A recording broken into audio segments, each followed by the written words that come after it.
संत रामपाल जी महाराज एक ऐसे महान संत जिन्होंने अपनी सतभक्ति, तत्व ज्ञान, करुणा और सेवा के बल पर समाज में नई मिसाल कायम की है। संत रामपाल जी महाराज की अगुवाई में उनके सभी सतलोक आश्रमों से समाज कल्याण के अद्भुत कार्यों ने समाज को सुनहरे भविष्य की एक नई उम्मीद दिखाई है। संत रामपाल जी महाराज से नाम दीक्षा लेने के बाद लाखों लोगों की लाइलाज बीमारियां जैसे कैंसर, एड्स आदि ठीक हुई। संत जी के ज्ञान से प्रेरित होकर उनके अनुयायियों ने लाखों यूनिट रक्तदान किया। संत जी ने लाखों बहन बेटियों का दहेज मुक्त विवाह करवाया।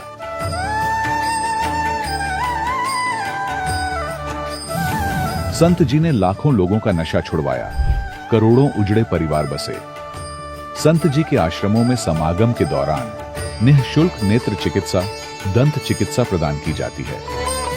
संत रामपाल जी महाराज द्वारा समय समय पर पर्यावरण संरक्षण के उद्देश्य से बड़े स्तर पर वृक्षारोपण किया जाता है। संत जी ने जरूरतमंदों को तत्काल राहत पहुंचाने के लिए एम्बुलेंस सेवा शुरू की। संत जी अपने अनुयायियों को देहदान के लिए प्रेरित करते हैं, जिससे मानवता की सेवा और चिकित्सा क्षेत्र में सुधार हो सके। संत रामपाल जी महाराज के सभी आश्रमों में हर रोज निःशुल्क भंडारा आयोजित किया जाता है, जहां हर वर्ग, हर जाति और हर धर्म के लोग एक साथ बैठकर भोजन करते हैं।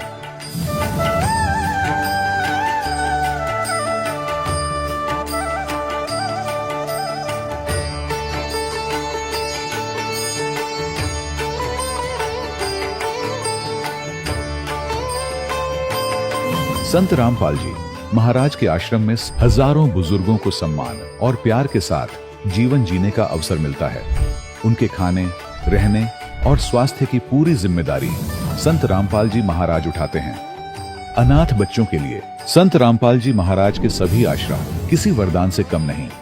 यहाँ उन्हें शिक्षा, संस्कार और भविष्य के लिए बेहतर अवसर प्रदान किए जाते हैं। चाहे बाढ़ हो, भूकंप या महामारी, संत रामपाल जी महाराज और उनके अनुयायी हमेशा ही जरूरतमंदों के लिए सबसे आगे खड़े रहते हैं।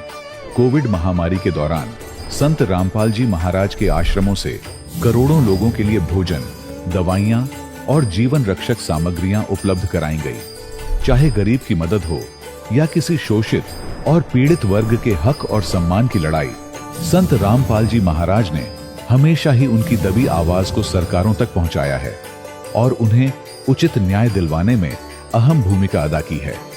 समाज में आध्यात्मिक और सामाजिक मूल्यों के प्रति जागरूकता लाने में संत रामपाल जी महाराज हर कदम पर मानवता के सच्चे सेवक साबित हुए हैं। संत रामपाल जी महाराज का जीवन हमें सिखाता है कि सच्ची सेवा वही है जो निस्वार्थ भाव से की जाए। आइए हम भी इस महान सेवा के कार्य में इस महान संत से जुड़ें और संत रामपाल जी महाराज से नाम दीक्षा लेकर अपने जीवन को धन्य बनाएं।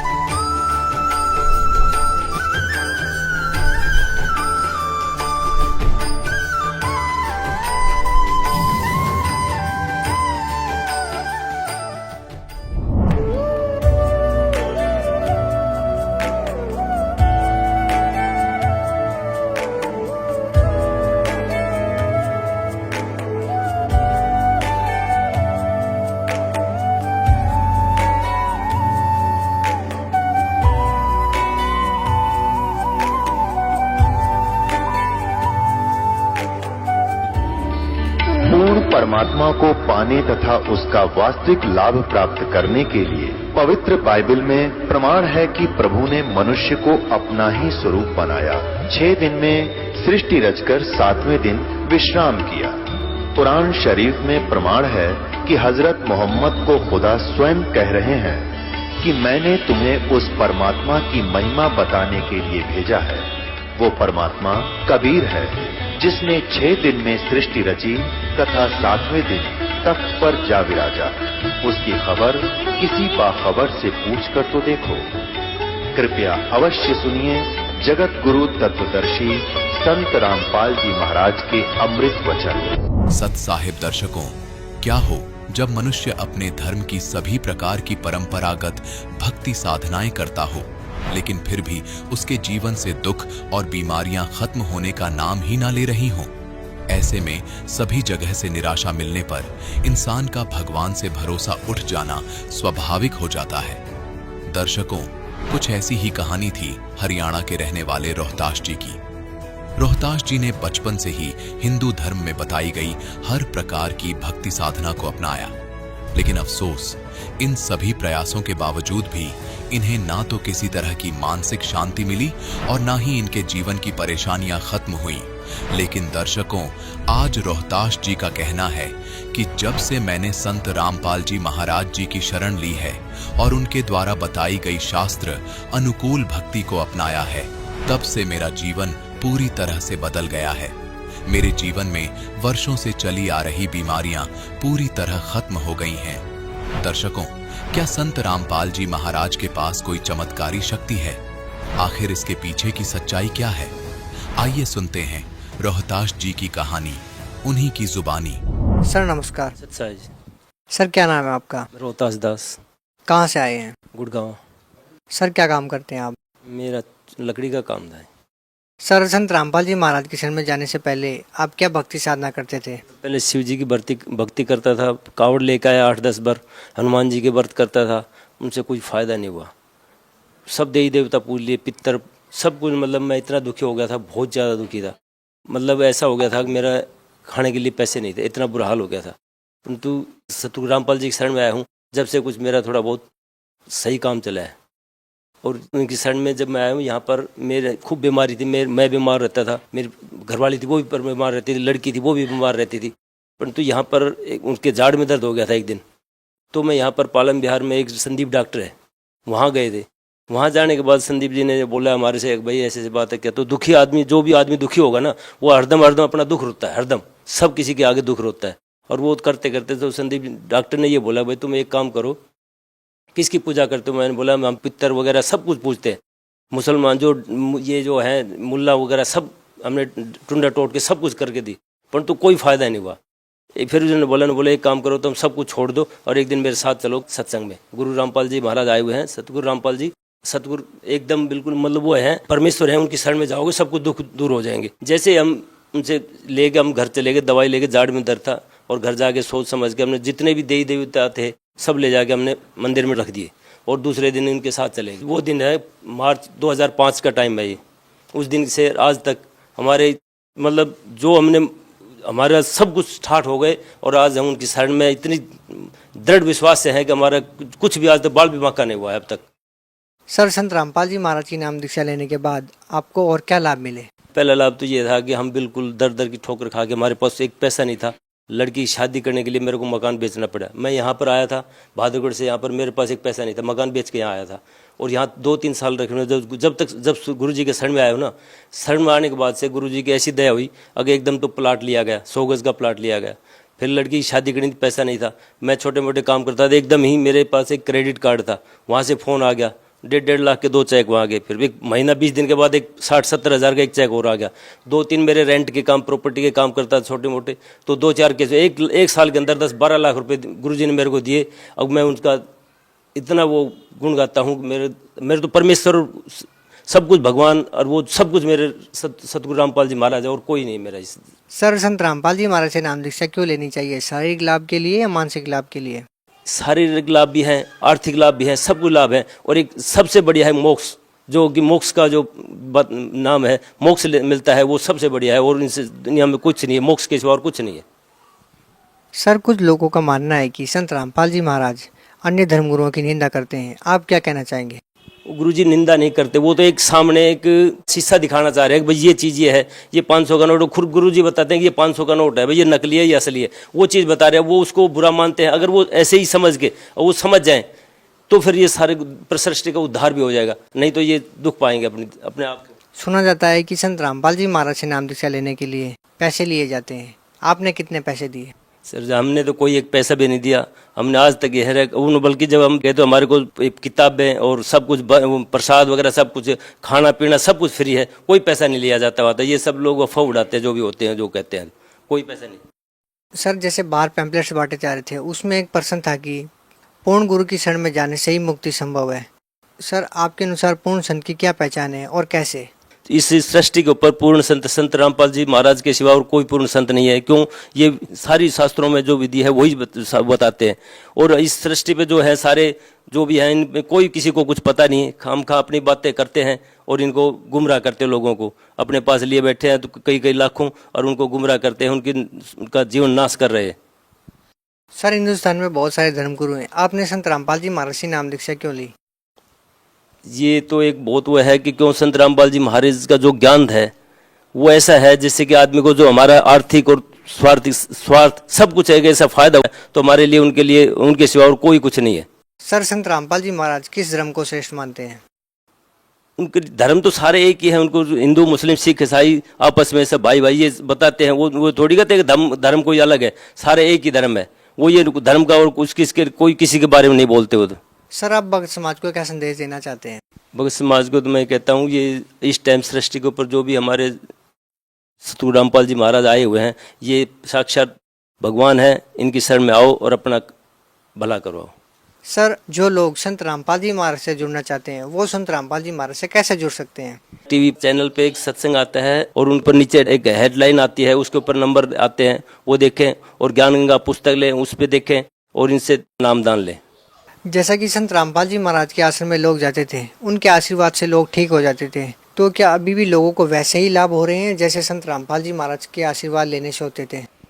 वैसे ही जो पहले होता था ना वही है। क्यों? हरदम संत रामपाल जी महाराज साक्षात हर एक जहाँ भी आदमी जो नामदान लेने के बाद उनके हरदम उनका पंजा उस भगत के हरदम सिर के ऊपर रहता है, उससे उनको बहुत लाभ होता है, इसलिए तो जाते वो काम कर उनका वो नामदान लेते हैं। तो ये वो कोई वो नहीं है हमारे यहाँ, अगर जो नामदान ले लिया ना उसके हरदम उसका भगवान उसका गुरुजी उनका साथ देते हैं। बहुत बहुत धन्यवाद। सच है। दर्शकों, अभी आपने सुने संत रामपाल जी महाराज से दीक्षा प्राप्त करके सुखी हुए भक्त के अनुभव। अब देखिए जगत गुरु तत्वदर्शी संत रामपाल जी महाराज के मंगल प्रवचन। पुण्यात्माओं, परमात्मा ने ही आकर हमें ज्ञान दिया है कि मनुष्य जीवन केवल परमात्मा प्राप्ति, आत्म कल्याण, शुभ कर्म करने के लिए ही प्राप्त होता है। इसका जो अन्य कर्म हम करते हैं वो अनिवार्य नहीं है इतने, क्योंकि वो तो हमारी मजबूरी है। जैसे पशु पक्षी भी विवश हैं, अपने पेट भरने के लिए सारा दिन ताक लगाए बैठे रहते। बुगला सरोवर पर रहता है, मछलियों को खाता है, मछलियां भी अपने से छोटी मछलियों को खाती हैं। पशु पक्षी भी अपने आहार के लिए इधर उधर भटकते रहते हैं। ये तो हमारी मजबूरी है। एक जरूरी कार्य और है जिसका हमें ज्ञान नहीं था, और ज्ञान था तो एक औपचारिकता थी। परमेश्वर ने आकर के हमें दृढ़ता के साथ ये बात जनाई कि मानुष जन्म दुर्लभ है, ये मिले न बारंबार। जैसे तरवर से पत्ता टूट जा, बहुत नहीं लगता डार। परमेश्वर ने हमें याद दिलाया, मानुष जन्म पाय कर नहीं रटे हरि नाम।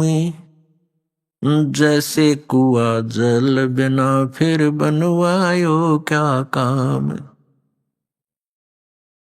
परमेश्वर ने कितनी गहरी बात कही कबीर भगवान ने, परमेश्वर कबीर साहब जी ने, कि मनुष्य जीवन मानव शरीर आपका एक कूप जानो, और जिस कूप में जल नहीं तो उसका नाम भले ही कुआं है, उसमें गुण कुएं के नहीं है। ठीक इसी प्रकार जो मनुष्य जीवन पाकर के परमात्मा की भक्ति नहीं करते, वो नाम मनुष्य अवश्य है लेकिन गुण मनुष्य वाले नहीं है। उस परमेश्वर ने आकर हमें याद दिलाया कि यदि कोई श्रद्धालु किसी से प्रेरित होकर के साधना भक्ति कर भी रहा है और वो शास्त्र विरुद्ध कर रहा है, मनमुखी आचरण कर रहा है, तो भी उसका जीवन यूजलेस, व्यर्थ है। पुण्यात्माओं, इस दास का जन्म पवित्र हिंदू धर्म में हुआ। हिंदू धर्म के अंदर प्रचलित जो हमारी भक्ति विधि साधनाएं थी, उन पर हम आरूढ़ थे। पूरी श्रद्धा और विश्वास के साथ उन्हीं साधनाओं को किया करते थे जो हमारे धर्मगुरु हमें बताते रहे। और वो धर्मगुरु हमें ये भी कहते रहे कि हम तुम्हें जो ज्ञान दे रहे हैं ये सभी सदग्रंथों में प्रमाणित है, वहीं से हम आपको सुना रहे। वो पहले संस्कृत का वाक्य बोलते हैं, फिर उसका अनुवाद करते हैं। तो हम सोचा करते थे, जान लिया था हमने, मान लिया था कि हमारे जो धर्म के धर्मगुरु हैं ये बड़े विद्वान और संस्कृत भाषा के प्रकांड ज्ञाता है। इन्होंने हमारे सदग्रंथों को बहुत अच्छी तरह समझा है और ये जो हमें ज्ञान दे रहे हैं ये सही है, सदग्रंथों वाला ही है। और फिर इस परंपरा को चलते लगभग 2000 वर्ष से भी ऊपर हो गया। जो भी एक दूसरे से मिलते हैं उसी, हम एक समुदाय बन गया हमारा हिंदू। तो जो भी बोलता है वही बताता है कि ब्रह्मा विष्णु महेश ये अजरो अमर है। ब्रह्मा विष्णु महेश के कोई माता पिता नहीं है, स्वयंभू है। और मंदिर मूर्तियों की पूजा करना अनिवार्य है, सदग्रंथों में प्रमाण है। तो हम विद्यार्थी थे, हम तो एक डिवोटी थे। तो हमारे पूर्वजों को उन अज्ञानी धर्मगुरुओं पर अविश्वास नहीं हो पाया। अब जब परमात्मा ने हमारे ऊपर मेहर बख्शी कि तुम शिक्षित बनो, परमात्मा ने हमें शिक्षित बनाया। नहीं तो चौथा युग आ गया। ये शिक्षा आम समाज में नहीं थी, केवल एक ब्राह्मण वर्ग इस शिक्षा का अधिकारी था। केवल संस्कृत भाषा हमारे भारतवर्ष में थी। कुछ वर्षों उपरांत फिर ये अरबी भाषा, उर्दू भाषा भी प्रवेश कर गई समय आने पर। लेकिन पवित्र हिंदू धर्म के अंदर जो भाषा यानी विद्या मानी जाती थी, संस्कृत ही मानी जाती थी। तो संस्कृत के पढ़ने का केवल ब्राह्मण वर्ग को ही अधिकार था, अन्य नहीं पढ़ सकता था, ऐसा प्रतिबंध था पहले। तो जिस कारण से हमने ये सोचा कि इन्होंने बहुत अच्छी तरह सदग्रंथों को जाना है, जो इन्होंने ज्ञान दिया वो हमारे लिए मोक्ष का कारण है, मोक्षदायक है। अब हमारे ऊपर मेहर बख्शी परमात्मा ने, हम शिक्षित कर दिए। और ये शिक्षा हमारे लिए हानिकारक भी है, पूरे विश्व के लिए। और हमारे लिए एक विशेष परोपकार भी है इस शिक्षा का। ये वरदान भी बन गई अब हमारे लिए कि हम सदग्रंथों से परिचित होकर के भगवान को पहचान लेंगे स्वयं आंखों देख। ये शिक्षा हमारे ऊपर अभिशाप बन गई। अभिशाप क्यों बन गई? क्योंकि हमने परमाणु बम बना लिए। जरा सी कोई बात ऊक चूक होगी, एक परमाणु बम छोड़ दिया तो लाखों व्यक्तियों को समाप्त कर देगा। उस क्षेत्र में वर्षों तक कुछ भी नहीं होगा। ये इस शिक्षा की देन है। दूसरे हम चतुर बना दिए, इतने कौवे बना दिए हम, बहन भाई से दूर, भाई भाई का झगड़ा, और हम अफलातून बन गए। बनना था हमने दास। हमारे पूर्वज देखो कितने शांतिपूर्वक रहा करते थे।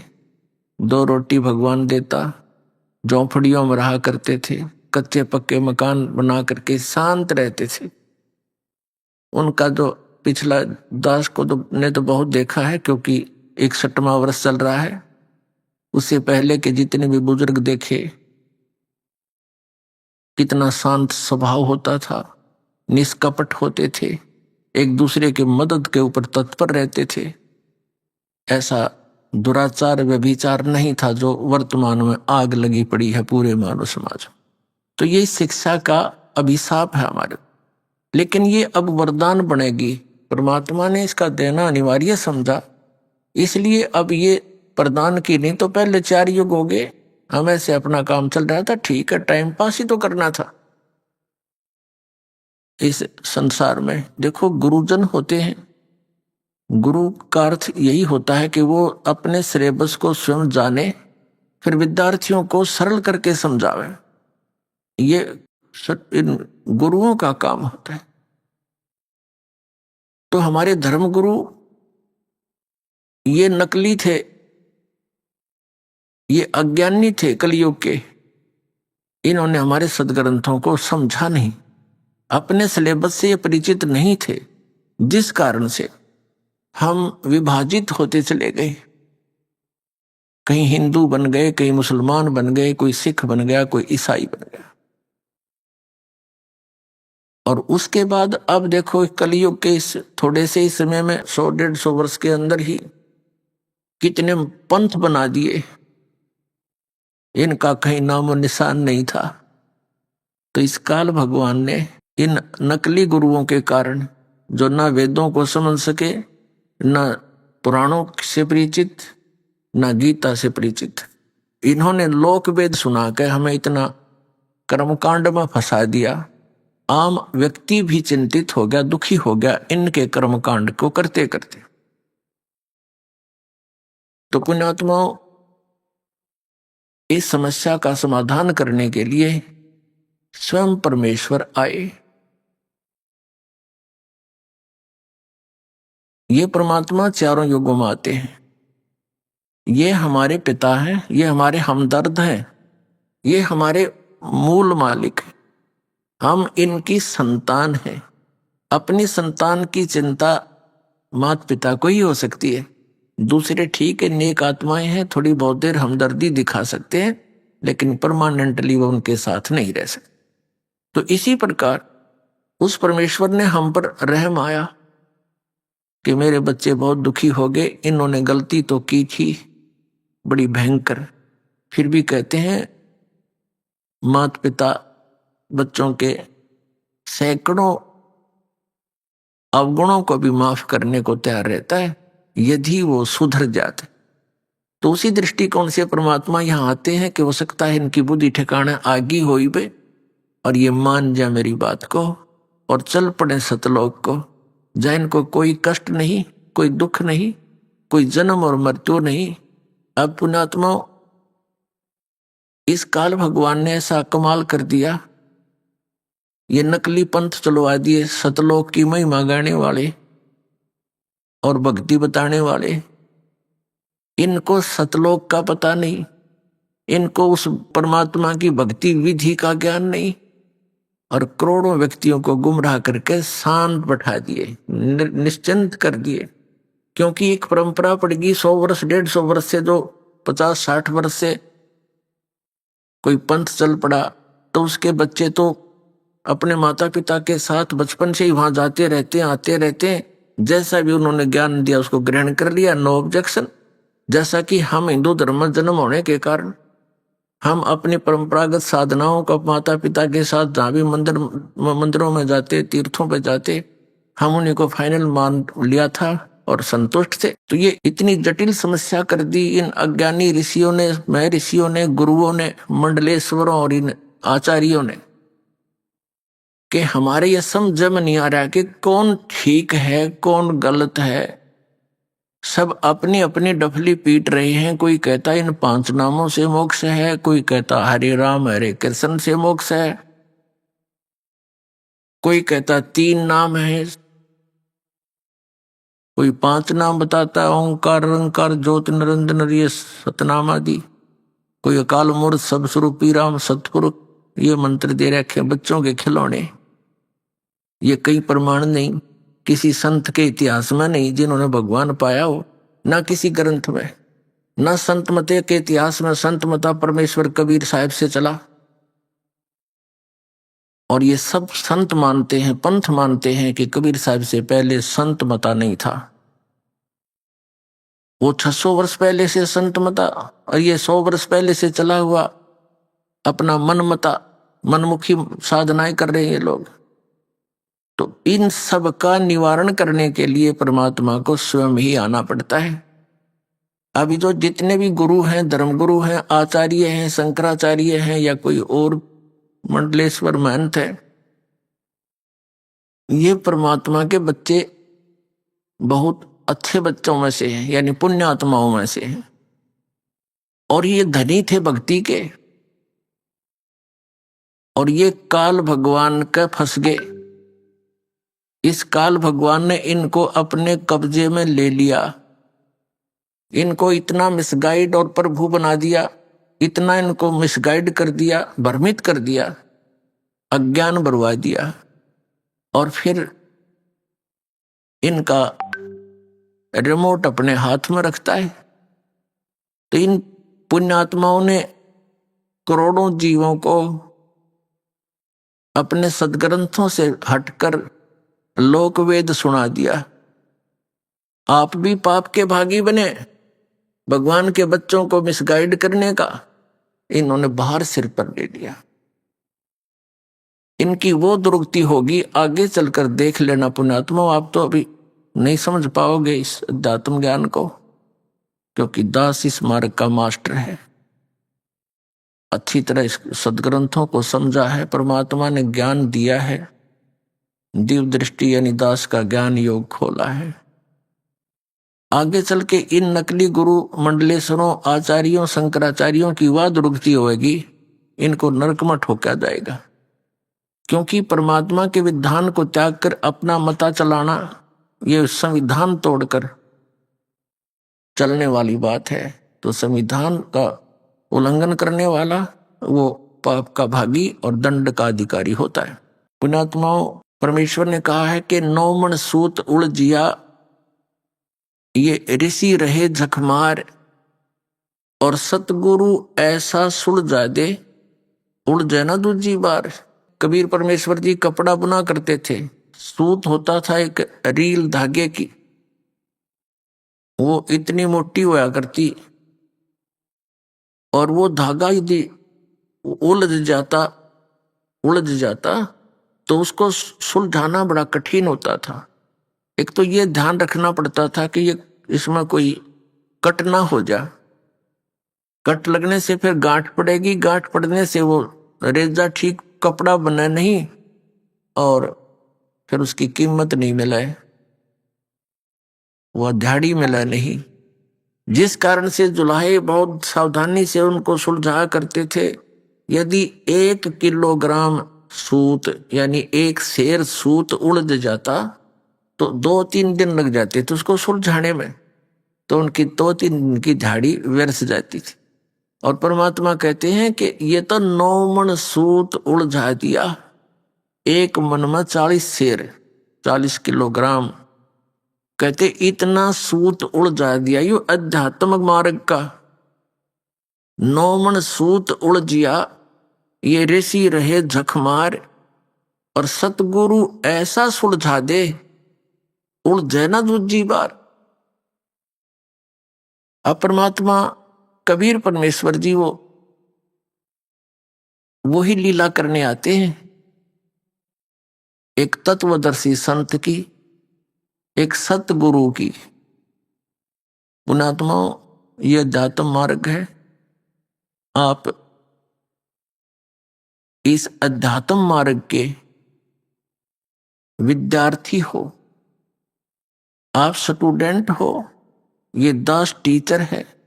और जिन टीचर्स के पास, जिन अध्यापकों के पास आप पढ़कर आए हो, वो अध्यापक नहीं थे, आपको कति अज्ञान से भर दिया।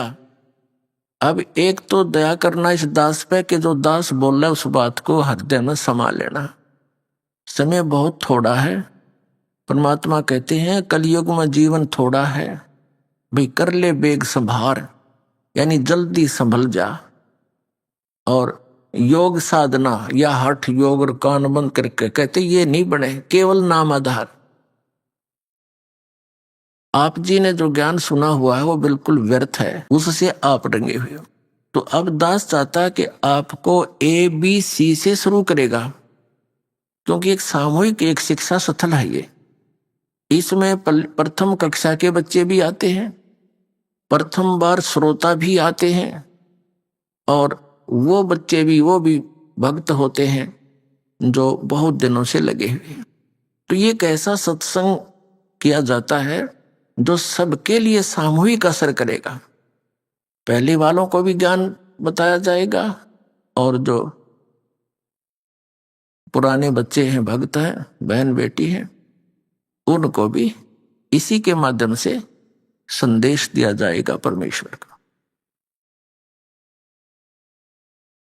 तो परमात्मा ने आकर के हमें क्या ज्ञान दिया, वो स्वयं आते हैं, एक तत्वदर्शी संत की भूमिका करते हैं।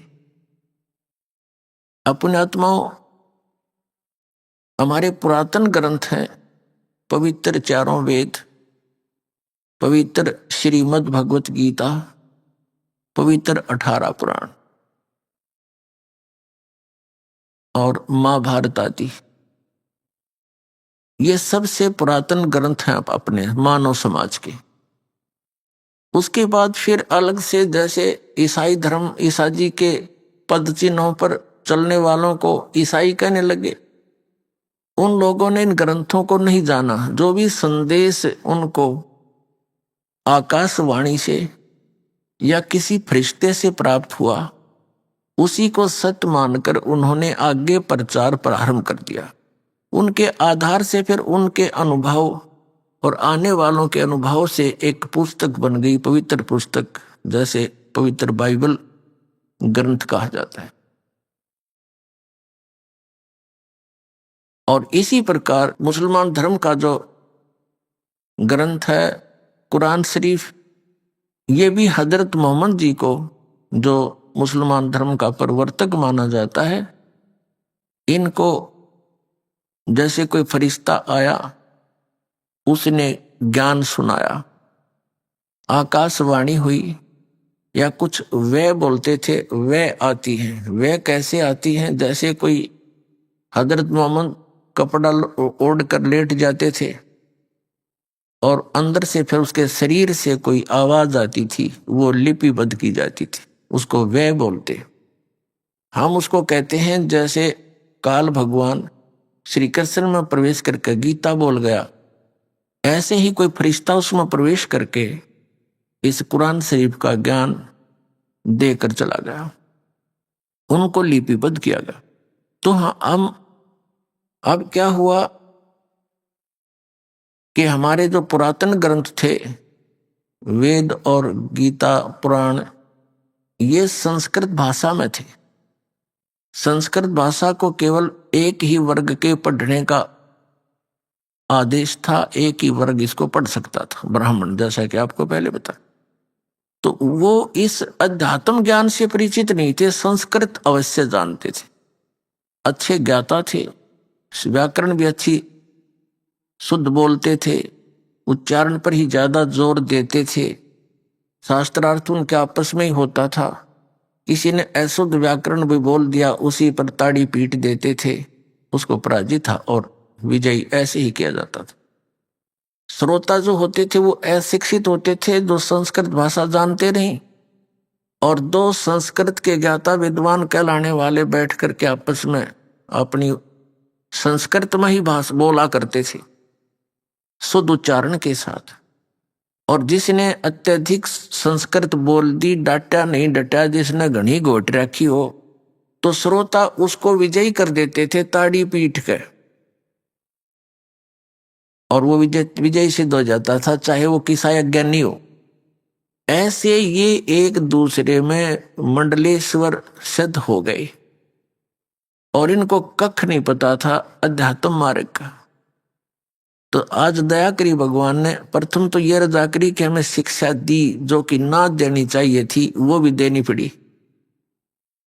हमारे को इस नरक से निकालने के लिए। अब जैसे बाल्टी निकालनी होती है कुएं से पानी, तो रस्से के बांध कर उसको कुएं में पटका जाता है, उसको डबोया जाता है पहले और फिर खींचा जाता है तो कुछ जल लेकर आए। तो ऐसे हमें परमात्मा ने इसमें डबोया, इस शिक्षा के अंदर, और फिर इससे ये अनमोल रत्न निकाल कर हमारे सामने रख दिया। और अब हम किसी के दंत कथा पर विश्वास नहीं करेंगे, अपने सदग्रंथों को ही आधार मानकर साधना भक्ति करेंगे। श्रीमद् भगवत गीता अध्याय नंबर 16 के श्लोक 23-24 में कहा कि अर्जुन, शास्त्र विधि को त्याग कर जो मनमाना आचरण करते हैं, यानी मनमानी पूजाएं करते हैं जो सदग्रंथों में वर्णित नहीं है, तो वो अपना जीवन नाश कर रहे हैं। उनको न तो कोई सुख प्राप्त हो, न उनकी सिद्धि हो, और न ही उनको कोई परम गति प्राप्त हो, अर्थात व्यर्थ। फिर 24वें श्लोक में कहा कि अर्जुन, इससे तेरे लिए इस कर्तव्य और अकर्तव्य की अवस्था में, यानी कौन सी साधना करनी चाहिए कौन सी ना करनी चाहिए, शास्त्र ही प्रमाण है। इसलिए तू शास्त्रों को आधार मानकर भक्ति करना, किसी के लोक वेद पर विश्वास मत करना। तो पुण्यात्माओं, हमारे को सारा ही लोक वेद सुना रखा था। अब लोक वेद किसे कहते हैं? परमेश्वर ने इस सत्य ज्ञान को हमें अजम कराने के लिए अपने ही ऊपर सब प्रमाण उदाहरण दिए। क्या बताया? पीछे लग गया जाऊं था मैं लोक वेद के साथ, रास्ते में सतगुरु मिले दीपक दे दिया हाथ। क्या बताते हैं भगवान? जैसे ये दास पहले हनुमान पुजारी था, बाबा श्याम जी की पूजा करता था। भगवान श्री कृष्ण विष्णु एक विशेष इष्ट थे, विशेष श्रद्धा थी इनमें, और साथ साथ में भगवान शंकर, भगवान गणेश, माता गौरी, लक्ष्मी माता, दुर्गा माता, यानी जो भी देवता सुप्रसिद्ध से होते थे, हम सभी की आड़ लेते थे, सभी की पूजा करते थे, सबसे ही अर्ज किया करते थे कोई सुख या दुख की झलक होती थी। और उनको करते करते भी हमें बहुत से सुख हुए। जैसे बच्चा पढ़ता है, शिक्षा में सफल हुआ, परीक्षा में सफल हुआ, तो अपने हनुमान जी की जय हो, बाबा श्याम जी की जय हो, भगवान कृष्ण ने बड़ी दया करी, ये तो संकट मोचन ही है हनुमान जी, तो भगवान कृष्ण जी ने ऐसे दया कर दी। तो हम बच्चे थे, यही हमें बहुत था कि हमारे इन भगवानों ने हमें पास कर दिया, सफल किया। फिर सर्विस प्राप्त हुई, अपने इन्हीं भगवानों के शुक्र मनाए। फिर पुत्र पुत्रियां प्राप्त हुई, फिर इन भगवानों के शुक्र मनाए।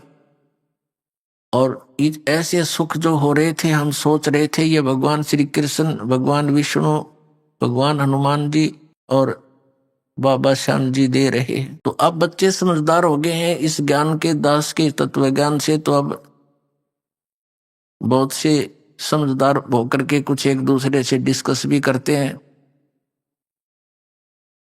कहते हैं एक समय एक आपस में दो भक्त डिस्कस कर रहे थे कि भी किसकी पूजा करते हो।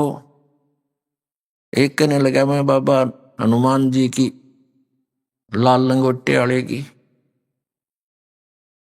तो कहते हैं भाई सुन, एक भगत ऐसे ही हनुमान जी की पूजा कर रहा था, हनुमान जी प्रसन्न हुए, मांग भाई के मांगेगा। क्या मांगता है बच्चा? मांगो। अब बच्चे ने के मांग रहा था, ने बोला जी बढ़िया सी पेंट कमीज दे दो।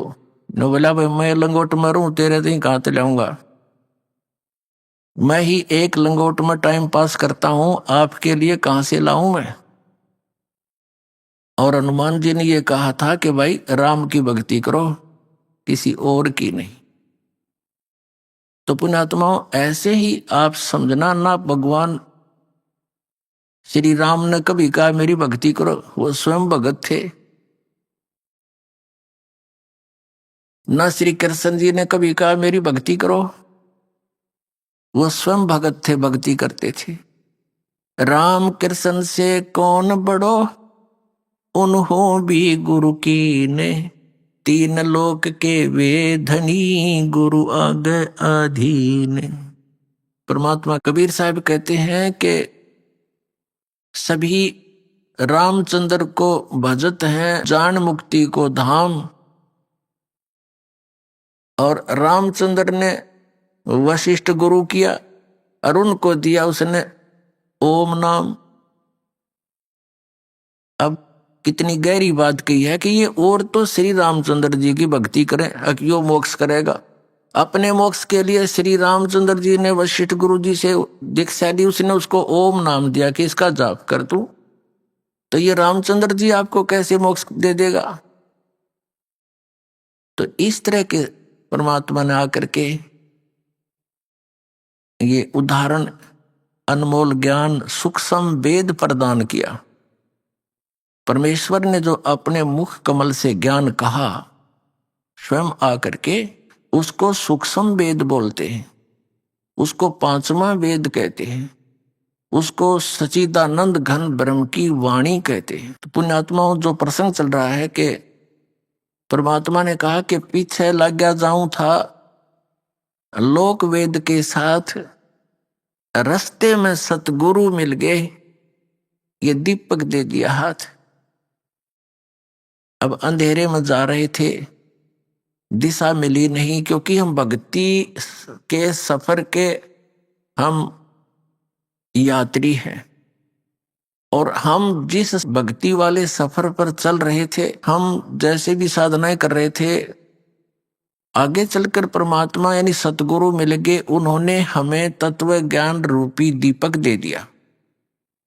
इस तत्व ज्ञान रूपी दीपक की रोशनी में हमें पता चला कि हमारी दिशा गलत है, और जिन भगवानों को हम अजरो अमर मानकर और मुक्ति का धाम मानकर, मोक्षदायक मानकर, संकट निवारण करने वाले मानकर हम इन पर आश्रित थे, वो हमारी आंखें खुल गई।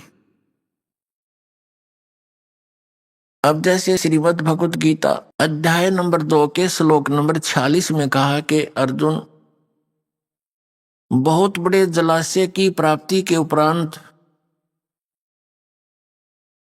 एक छोटे जलाशय में जैसी आस्था रह जाती है, ठीक उसी प्रकार उस परमात्म पूर्ण परमात्मा के गुणों से, उसके तत्व ज्ञान से परिचित होने के बाद अन्य ज्ञानों में, अन्य भगवान देवताओं में ऐसी आस्था आपकी रह जाएगी। कैसे रहेगी कि जैसे एक छोटा सा तालाब होता है, जलाशय, एक वर्ष वर्षा ना हो तो वो सूख जाता है, उस पर आश्रित प्राणी भी उसका संकट का सामना करते हैं और वहां पर तड़फ तड़फ कर मर जाते हैं। और एक इतना बड़ा सरोवर हो, इतनी बड़ी झील हो, 10 वर्ष भी वर्षा ना हो तो भी उसका जल समाप्त नहीं हो, और वो मिल जाए उन प्राणियों को। एक बहुत पुराने समय की जब ये गीता बोलेगी, उस समय पूरा ही मानव समाज इन सरोवरों पर आधारित था, तालाबों पर आधारित था। इतना गंद नहीं था जो अब है। घास फूस बहुत होता था, जलाशय बहुत बड़े बड़े होते थे, कुछ छोटे भी होते थे, तो आसपास वर्षा होती थी, जड़ी बूटियों पर वर्षा हुआ जल उसके अंदर आकर के मिल जाता था, और वो 1 वर्ष तक, और बड़ी झील होती तो कई वर्षों तक वो खराब नहीं होता था। तो उसी में स्नान भी करते थे, उसी से पानी भी जल भी पीते थे, और छोटी मोटी कोई बगीची वगैरह भी लगाते थे, तो उसी से ही सिंचाई वो करते थे। तो ऐसे वो अपना निर्वाह करते थे, झोंपड़ियां डालकर उसके आसपास रहा करते थे। तो कहने का भाव ये है कि हमने जब ये तत्व ज्ञान हुआ और फिर आप जी के समक्ष ये डंडोरा पीट दिया, तो उस समय हम छोटे जलाशयों पर आश्रित थे। श्री ब्रह्मा जी, श्री विष्णु जी, श्री शिव जी। ब्रह्मा जी की तो हम पूजा कराए नहीं करते, ये तो हमारे धर्म गुरुओं ने बता दिया था कि ये पूजा के योग्य नहीं है, इसकी पूजा बंद कर रखी है। दुर्गा जी ने, शक्ति ने इसको श्राप दे दिया था। तेरी पूजा जग में नहीं होगी। फिर ये दो भगवान शेष बचे, भगवान विष्णु और शंकर जी, इनकी पूजाएं हम करते थे। तो ये भगवान बुरे नहीं है, लेकिन ये हमारे लिए सुफिशिएंट नहीं, पर्याप्त नहीं है। जैसे उस जलाशय का, छोटे जलाशय का जल वो बुरा नहीं था, लेकिन वो पर्याप्त नहीं था। उसमें कभी भी आपत्ति का सामना करना पड़ सकता था। वो स्वयं भी सूख जाता है और उसके आश्रित भी तड़प तड़प कर भुगत कर मर जाते हैं। तो इसलिए वो बुरे नहीं थे। और ऐसा कौन अनजान होगा जिसने बड़ी लेक मिल जा और फिर जोड़ पर बैठा रहे उस तालाब पर, पता नहीं कब वर्षा ना हो तो समाप्त हो जाए। ऐसा अनजान कोई नहीं होगा। तो परमात्मा ने कहा है कि पीछे लग गया जाऊं था मैं लोक वेद के साथ, रास्ते में सतगुरु मिल गए, दीपक दे दिया हाथ। अब जैसे ये इस एक छोटे जलाशय को, जिसमें 1 वर्ष के बाद वर्षा ना होने से वो सूख जाए उसका जल, और उसको कोई ये बता रहा है कि ये तो 100 वर्ष भी नहीं सूखा है, ये कभी सूखता ही नहीं, ऐसी कोई व्याख्या कर रहा है तो कितना, या तो वो स्वार्थी है या कोई शराबी या कति महामूर्ख।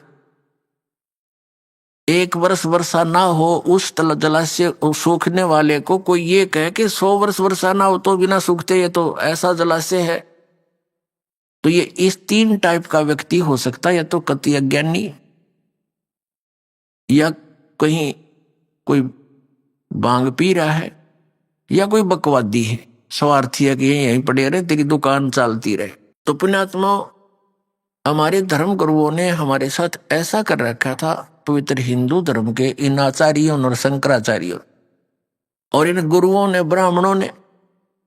पुण्यात्माओं, हम भक्ति मार्ग से दूर हो गए और आपस में हम इन ऐसे लड़ते रहे जैसे हिंदू और मुसलमानों का आपस में झगड़ा कराना इन हमारे धर्म गुरुओं का, दोनों धर्म गुरुओं का, हिंदुओं का और मुसलमानों का कर्तव्य बन गया था। कोई जरा सी कोई बात कह दे सच्चाई तो उसको मार दो, काट दो, हमारे धर्म की बेइज्जती कर दी। ये शिक्षा दे रखी हमारे तई, आपस में कट मरना, लड़ मरना। पहले बात को सुने, समझे, तय तक जावे, जब फैसला ले। तो ऐसा हमारा इन्होंने अंडोला बना रखा था। तो अपने आत्मा थोड़ा समझना पड़ेगा, गहराई से सोचना पड़ेगा। तो यहां ब्राह्मण शब्द का अर्थ किसी जाति विशेष से नहीं है। ब्राह्मण वही है, जैसे अब परंपरागत तरीके से हम देखें तो पंडित यानी ब्राह्मण उसको कहते हैं जिसने किसी एक विषय में कोई उसका जो सफलता प्राप्त कर रखी हो, उसको पंडित बोलते हैं। जैसे शास्त्री कहते हैं, पहले पंडित की उपाधि प्राप्त करने वाला एक विषय का आचार्य होता था। वो 2 का भी हो सकता था, 3 विषयों पर भी वो पंडित हो सकता है। पंडित माने विद्वान व्यक्ति। तो दास का जो सत्संग के वचन जो होंगे परमात्मा कबीर जी द्वारा बताए हुए, और केवल उन्हीं को असर करेंगे जो गुरु पद पर बैठे हैं, चाहे वो किसी भी जाति मजहब के हैं। जो मिसगाइड कर रहे हैं परमात्मा के बच्चों को, तो उन गुरु कहो, उन्हें ब्राह्मण कहो, उन्हें पंडित कहो। हिंदू धर्म के गुरु जो थे ब्राह्मण कहलाते थे। ब्राह्मण सोए जो ब्रह्म पहचाने, यानी ब्राह्मण का अर्थ है जिसने भगवान को जान लिया, वो ब्राह्मण है। तो हम उन गुरुओं को ब्राह्मण कहो चाहे गुरु कहो, क्योंकि गुरु वही होता जिसने भगवान को अच्छी तरह समझा, जाना, सिलेबस को पढ़ा हमारे सदग्रंथों में। तो दास का उद्देश्य उन ब्राह्मणों से नहीं है जैसे कोई वैद था और बहुत बड़ा अच्छा मास्टर था अपने जॉब का, नब्ज पकड़ता था, बीमारी जान लेता था, औषधि देता था, स्वस्थ हो जाते थे। तो इतना प्रसिद्ध हो गया। फिर उनकी 1-2 पीढ़ी भी थोड़ा बहुत कार्य, 1-2 बच्चा उस वैद्य के कार्य को करता रहा। तो उन सभी उनके वंशजों को, आने वाली पीढ़ियों के सभी बच्चों को ये कहने लगे ये वैद्य है। और वो भी फिर अपने आप को वैद्य कहने लगे, एक सरनेम सा बन गया। हालांकि वो आज भी विद्यमान है ऐसे बच्चे जो वैद्य लिखते हैं अपना सरनेम, और वो जानते नहीं पेट के दर्द की दवाई औषधि, और वो भी वैद्य कहलाते हैं। अभी आपने सुने संत रामपाल जी महाराज के मंगल प्रवचन। आइए अब सुनते हैं संत रामपाल जी महाराज से नाम दीक्षा लेकर सतभक्ति करके अद्भुत लाभ प्राप्त करने वाले अनुयायी के विचार। दर्शकों, क्या होगा अगर कोई व्यक्ति सच्ची श्रद्धा से वर्षों तक भक्ति करता रहे, लेकिन फिर भी उसके जीवन में ना तो शांति आए और ना ही समस्याओं का कोई हल निकल पाए। दर्शकों, ऐसी ही कहानी थी हिमाचल प्रदेश के रहने वाले मंजीत जी की। एक साधारण सिख परिवार में जन्मे मंजीत जी की भक्ति यात्रा गुरुद्वारे से शुरू हुई, लेकिन आत्मिक शांति की खोज उन्हें राधा स्वामी पंथ की ओर ले गई। इन्होंने 15 वर्षों तक राधा स्वामी पंथ में सेवा और साधना की, लेकिन इसके बावजूद भी मंजीत जी को ना तो जीवन में सुकून मिला और ना ही बीमारियों से छुटकारा। लेकिन दर्शकों, आज मंजीत जी का कहना है कि जब से मैंने संत रामपाल जी महाराज से नाम दीक्षा ली है, तब से मेरे जीवन की दिशा ही बदल गई है। आज मुझे न केवल शारीरिक लाभ मिला है, बल्कि मानसिक सुकून भी मिला है, जिसकी मुझे वर्षों से तलाश थी। दर्शकों, आखिर मंजीत जी जैसे अनेकों परमात्मा को चाहने वाले, जिन्होंने 15 साल राधा स्वामी पंथ में सेवा की, आज वे क्यों कह रहे हैं कि इनको असली भक्ति अब मिली है? आखिर संत रामपाल जी महाराज की भक्ति में ऐसा क्या खास है जो लोगों की वर्षों की तलाश यहीं आकर ही पूरी होती है? आइए सुनते हैं मंजीत जी की कहानी, उन्हीं की जुबानी। सर नमस्कार। नमस्कार जी। सर क्या नाम है आपका? मेरा नाम मंजीत सिंह है जी। मंजीत जी कहाँ से आए आप? मैं सोलन हिमाचल प्रदेश से जी। सर संत रामपाल जी महाराज जी से नाम दीक्षा कब लिया आपने? मैंने दीक्षा ली जी 3 मई 2008 में। संत रामपाल जी महाराज जी से नाम दीक्षा लेने से पहले आप कोई भक्ति साधना करते थे? जी, मैं पहले सिख फैमिली से बिलोंग करता हूँ, और वही हमारे सिख समाज में जो होती थी गुरुद्वारे जाना, यही करते थे। तो सर क्या अब ये माना जाए कि अब आप सिख नहीं हैं? जी, अब सिख तो हैं, लेकिन अब पक्के सिख बने हैं जी। नहीं, कहीं ना कहीं लोगों में ये धारणा जरूर फैल जाती है कि कहीं संत रामपाल जी महाराज लोगों का धर्म परिवर्तन तो नहीं करवा रहे। नहीं, बिल्कुल नहीं जी। तो सर हम आपसे ये जानना चाहेंगे कि संत रामपाल जी महाराज किस धर्म को श्रेष्ठ मानते हैं? संत रामपाल जी महाराज सभी धर्मों को श्रेष्ठ मानते हैं, और संत रामपाल जी महाराज जी का नारा है, जीव हमारी जाति है, मानव धर्म हमारा, हिंदू मुस्लिम सिख ईसाई धर्म नहीं क्यों न्यारा। तो सर हम आपसे ये जानना चाहेंगे कि जो पहले आप भक्ति साधना कर रहे थे वो आपने क्यों छोड़ दी, और क्यों आपने संत रामपाल जी महाराज जी से नाम दीक्षा ली? जो हम साधनाएं कर रहे थे, हमारे को उन साधनाओं से कोई लाभ नहीं हो रहा था। हमारे घर में कलह कलह रहती थी हर समय, और फादर जो हैं हमारे नशा करते थे, शराब पीते थे बहुत ज़्यादा, और मतलब मानसिक परेशानी ज़्यादा रहती थी, शारीरिक परेशानी भी रहती थी। सर एक श्रद्धालु का भक्ति करने का उद्देश्य क्या होता है, और सर वो भक्ति से क्या क्या लाभ चाहता है? श्रद्धालु का ये होता है जी, भक्ति इसलिए करता है कि उसको एक तो मन की शांति मिले, शारीरिक जो है रोग उसका दूर हो, आर्थिक स्थिति ठीक रहे, और मोक्ष की प्राप्ति करे वो। तो क्या संत रामपाल जी महाराज जी से नाम दीक्षा लेने के बाद आपको इस प्रकार के कोई लाभ प्राप्त हुए हैं? जी, बहुत लाभ मिले हैं। पहले तो मैं आर्थिक स्थिति बताता हूँ कि मैं खुद जॉब करता था प्राइवेट, और संत रामपाल जी महाराज जी से दीक्षा लेने के बाद से 2 दुकानें चलाता हूँ अपनी। अब आर्थिक स्थिति मेरे में ये लाभ मिला, और शारीरिक जो लाभ मिला बीमारियों से, मेरे पेट में पेन रहती थी, दर्द रहता था, और दर्द ऐसा रहता था जब बारिश का महीना आता था तो इतने जोर की शूल उठते थे कि मेरे से काम भी नहीं होता था, सारा दिन सोए रहना या दवाई खाते रहना, लेकिन कोई भी उससे लाभ नहीं मिला। उसके लिए मैं साधु संतों के पास भी गया, वहाँ से भी कोई लाभ नहीं मिला। आयुर्वेदिक दवाइयाँ खाई, उससे कोई लाभ नहीं मिला। और संत रामपाल जी महाराज जी की से नाम दीक्षा लेने के बाद जो मेरे पेट का शूल उठते थे, उससे मुझे आराम मिला। सर क्या आप इन बातों में विश्वास रखते हैं? देखिए आज साइंस का ज़माना है, क्या आप इन बातों में विश्वास रखते हैं कि किसी संत के मंत्र जाप करने से, या उनसे नाम दीक्षा लेने से, या उनसे आशीर्वाद लेने से ये जो बीमारी आप बता रहे हैं वो ठीक हो जाती है? सर आप ये क्यों बोल जाते हैं कि भक्ति करने से लाभ नहीं मिलता? मेरा भाई जी थे, उनको भक्ति करने से लाभ मिला। नानक जी थे, उनको लाभ मिला। ध्रुव प्रहलाद जी थे, उनको लाभ मिला। तो भक्ति करने से ही सब लाभ प्राप्त होते हैं। इसलिए जो सत साधना, सत भक्ति है, उसी से लाभ प्राप्त होगा। और संत रामपाल जी महाराज जो सत भक्ति बताते हैं वो वेदों शास्त्रों में प्रमाणित है। हमारे 4 वेद हैं, उनमें प्रमाणित है। 6 शास्त्र हैं, 18 पुराण हैं, सब में प्रमाणित भक्ति वो बताते हैं। और गीता जी उसी तरफ इशारा करती है। देखिए, आप हिमाचल प्रदेश में रहते हैं और हरियाणा में जाकर संत रामपाल जी महाराज जी से नाम दीक्षा ली। आपको ऐसा क्यों लगता है कि संत रामपाल जी महाराज जी आपके गुरु बन सकते थे, कोई और आपका गुरु नहीं बन सकता था? जी बिल्कुल, ये बहुत अच्छा क्वेश्चन पूछा आपने। मैंने इससे पहले और भी गुरु बनाए थे। मैं राधा स्वामी जो डेरा ब्यास है वहाँ से जुड़ा हुआ था। वहाँ पे हम 3 दिन की सेवा पे भी जाते थे। कितने साल तक आपने राधा स्वामी पंथ में रहकर भक्ति की? लगभग 15 साल। और हम हर महीने 3 दिन की सेवा में भी जाते थे वहाँ पे।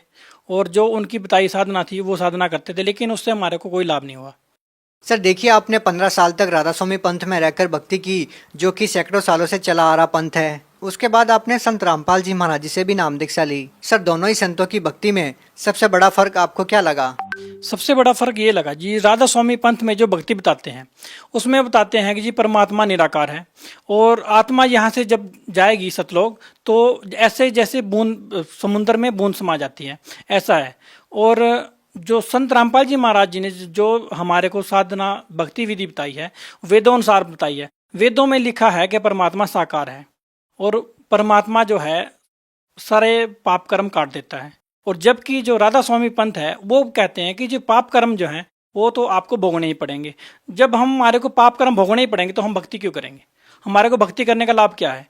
भक्ति हम तभी करेंगे ना जो हमारा को कुछ लाभ मिलेगा। सर देखिए, ये तो हमने भी सुना है कि भक्ति करना जरूरी है, लेकिन भक्ति करने से पाप कर्म नहीं करते, वो तो भोगने ही पड़ते हैं। क्या ये सही है? भक्ति करने से पाप कर्म कटते हैं। जो हमारे अज्ञानी गुरु थे उन्होंने यही बताया आज तक कि भक्ति करने से पाप कर्म नहीं कटते, जबकि हमारे वेद प्रमाण कर रहे हैं कि भक्ति करने से ही पाप कर्म कटेंगे और भक्ति करने से ही मोक्ष मिलेगा। सर, राधा स्वामी सत्संगी जो है वो ये कहते हैं कि संत रामपाल जी महाराज जी के जितने भी अनुयायी हैं वो केवल आध्यात्मिक लाभ ना प्राप्त करके केवल शारीरिक लाभ प्राप्त करने की या भौतिक लाभ प्राप्त करने की इच्छा रखते हैं, जबकि एक श्रद्धालु को रूहानी लाभ प्राप्त करने की इच्छा रखनी चाहिए। क्या कहना चाहेंगे? जो सत्संगी भाई ये कहते हैं कि शारीरिक लाभ की कोई आवश्यकता नहीं है, सिर्फ रूहानी लाभ की आवश्यकता है, तो ये बिल्कुल ही गलत है। जब तक हमारे को आर्थिक स्थिति अगर हमारी खराब है वो सही नहीं होगी, अगर हमारी जो है शारीरिक अवस्था ठीक नहीं है तो भी भक्ति नहीं बनेगी। अगर ये शारीरिक जो लाभ है, अगर हमारे कोई रोग है वो अगर हम उस रोग से स्वस्थ होंगे तभी हम भक्ति करेंगे। अगर हमारे आर्थिक स्थिति सही नहीं है, अगर नहीं सही है, तो हम कैसे भक्ति कर पाएंगे और कैसे रूहानी लाभ प्राप्त कर पाएंगे? सर, अब आपसे ये जानना चाहेंगे कि संत रामपाल जी महाराज जी से नाम दीक्षा लेने के बाद आपको क्या क्या लाभ मिले? संत रामपाल जी महाराज जी से नाम दीक्षा लेने के बाद मेरी आर्थिक स्थिति सही हुई और जो शारीरिक लाभ था वो मिला। मेरे को कहीं लगभग 6 से 7 साल हो गए थे जो मेरे पेट में शूल पड़ते थे, वो कहीं से भी आराम नहीं मिला। वो संत रामपाल जी महाराज जी से नाम दीक्षा लेने के बाद ही मुझे लाभ हुआ उसका। सर, पहले आप कोई नशा करते थे? जी नहीं।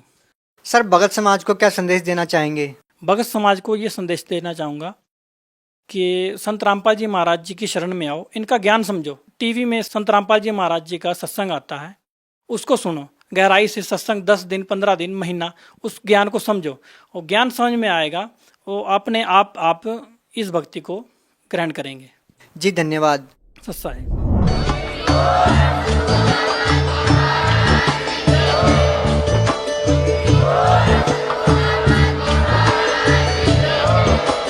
आप सुन रहे थे जगत गुरु तत्वदर्शी संत रामपाल जी महाराज जी के मंगल प्रवचन। अधिक जानकारी के लिए विजिट कीजिए हमारी वेबसाइट www.jagatgururampalji.org। संत रामपाल जी महाराज जी के शुभ आशीर्वाद से पूरे विश्व भर में 500 से भी ज्यादा नाम दीक्षा केंद्र हैं, जिन पर संत रामपाल जी महाराज जी द्वारा ऑनलाइन निशुल्क नाम दीक्षा दी जा रही है। अपने नजदीकी नाम दीक्षा केंद्र का पता करने के लिए संपर्क करें 8222 880541।